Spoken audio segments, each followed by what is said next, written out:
ಹಾಡೋ ಭಾಷೆಗೊಂದು ನೀಡೋ ಮಾತಿಗೆಂದು ಶೋಭೆ ತರುವ ಜೀವನ.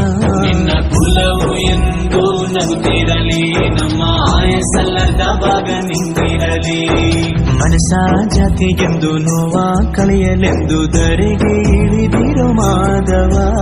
ನೀನು ಹರಸಿದರೆ ಮಳೆ ಬೆಳೆಯ ಕೊಡುಗಳು ಈಳೆ.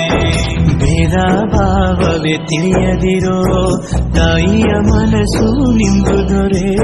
ಪಾಪ ಕರ್ಮವ ಕಳೆದು ಬಿಡು, ಗಂಗೆ ಅಂಶವು ನಿಂದು ದೊರೆ. ಜಯ